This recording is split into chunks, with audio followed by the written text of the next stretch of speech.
Hello, Bobby Torres of Frightbox Recording here. Now, I know mixing lead guitars can be really tricky and can easily become muddy, especially when you're dealing with a dense, heavy mix. Well, I have good news for you. In this video, I'm going to share with you 2 dead simple mixing tricks to help avoid muddiness when mixing lead guitars with a heavy track. Let's dive into it.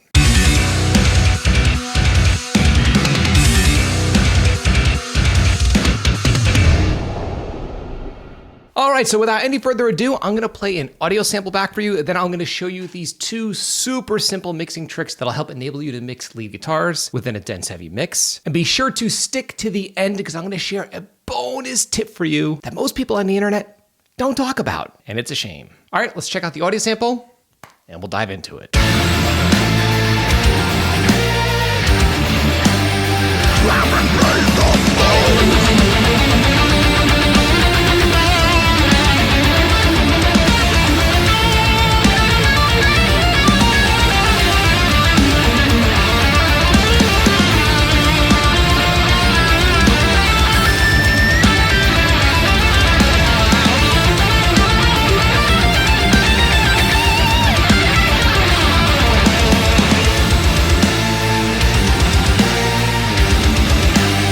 All right, so that right there is of a production by my good friends in a band called Ursius Fragment. If you like what you've heard, I will leave a link below in this video's description to their music. So the first thing I want to share with you, and the first mistake that I see so many of my subscribers make when they send me their mixes, especially guitar players, is they make their lead guitars way too thick. And we have to remember, it's called mixing for a reason. If you have thick rhythm guitars, a thick bass tone, thick drums, and your music is crazy and there are 5 million tracks going on, your lead guitar cannot be thick. As a matter of fact, it's completely unnecessary. I know this sounds overly simplistic, but it is true. Simply reduce and remove a ton of low end and top end that you don't need. For example, this mix is very, very dense. There are heavy guitar tracks, a lot of background synths, a lot of orchestration stuff, and a bunch of stuff happening. So because of that, I'm rolling off all frequencies below around 175 hertz and all frequencies above 4.5K. Now, when you hear the guitar in solo, it sounds kind of thin. Check it out.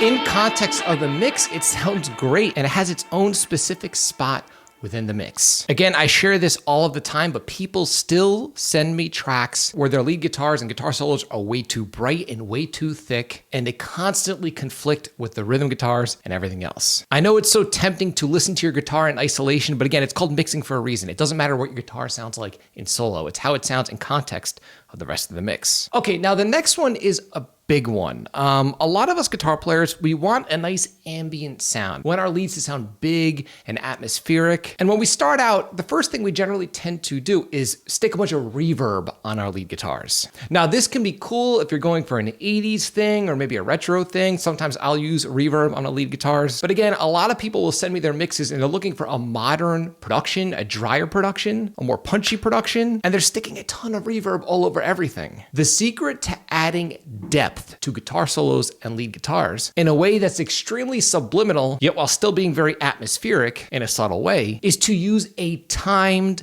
delay. And what I mean by a timed delay is a quarter note or an eighth note or whatever delay that's in sync with the tempo of your song. That's the secret. So for example, this song happens to be, or at least this part of the song is 115 BPM, and the delay that I'm using,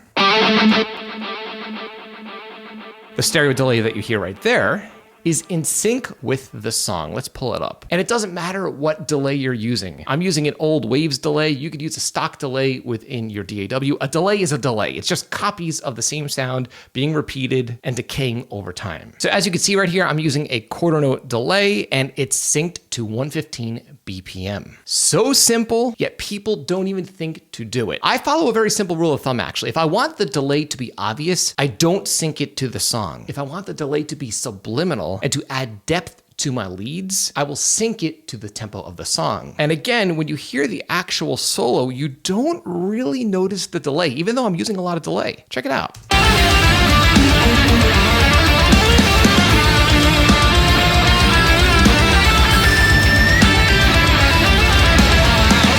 While the song is going on, Now you hear the delay, but while the song is going on, you don't notice it. Again, because the production is really tight, all the performances are locked in, and the actual repeats of the delays of the guitar solo are in tempo with the track. And a little sub bonus tip for you when it comes to delays: if you want them to stick even further back into the mix, and if you want them to be even more subliminal, try rolling off all the bottom end and top end of your delays so they're thinned out even more. This will darken your delay and thin it out, and it'll be even more subtle in your mix. I do this a lot. Okay, so now the bonus tip, and it's extremely straightforward, but most newbies completely avoid this. And that is, when you have your guitar solos going on, reduce the volume of your rhythm guitars that are playing behind your guitar solo.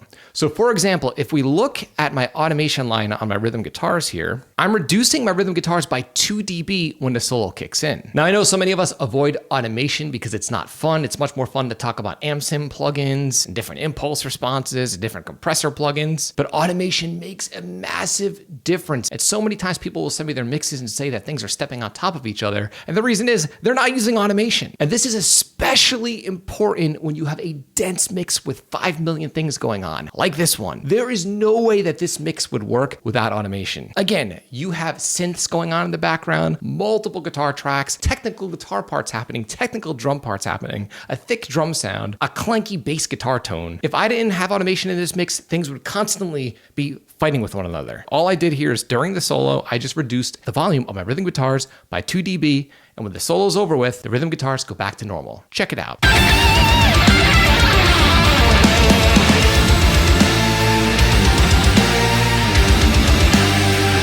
Now, if you've done your job right, you don't even really notice it. That's because our ear is drawn to the solo while the solo's happening, and then our ears are drawn to the rhythm guitars when the solo is over. So you don't even notice it. Yet there's a nice hole for the lead guitar to breathe when the lead guitar and solo is happening. The problem is, when it comes to mixing, so many of us overcomplicate the process. We get caught up in all the hoopla on the internet where people turn mixing into rocket science. I don't want this for you. I want you to achieve better results with the gear and plugins you already have. And that's why right now I'm allowing you to download my 5-step guide to better heavy mixes PDF for absolutely free. It's a straightforward, simple PDF guide that outlines my workflow for whenever I sit down to mix, that'll help navigate you in the right direction. Again, I don't want you getting caught up in all of the unnecessary complicated techniques and gear and plugins that people push on the internet. It's unnecessary. If you want pro results, all you have to do is change your workflow, and this guide will point you in the right direction. Again, the PDF is absolutely free right now, and you can have direct access by clicking the link below in this video's description. And until next time, drink that Spindrift.